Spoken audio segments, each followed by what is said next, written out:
तर नमस्कार मंडळी, कालच्या ट्रिपचा तर पहिल्या दिवसाचा तुम्ही आढावा घेतलाच आज आणि आज आहे उज्जैन ट्रिपचा दुसरा दिवस। सकाळी 6ला कृष्णेश्वरमधून निघाल्यानंतर रात्री काय झालं, दर्शन वगैरे झालं, तिथंच आपलं पंजाबी डिशेस आम्ही ट्राय केल्या।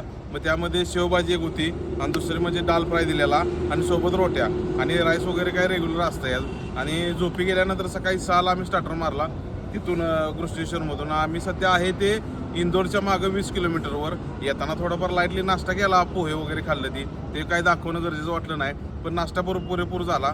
आणि बरोबर आता वाजली ते बघा 1:35 आणि आम्ही थांबलोय सध्या हॉटेल वैष्णवी देवी, म्हणजे इंदोरच्याच मागं एक 20 किलोमीटरवर हे हॉटेल आहे। तर आता बघूया चला काय ऑर्डर करूया, काय ऑर्डर केली ती। नेहमीप्रमाणेच पापड, जेवणात पापड पाहिजे जो।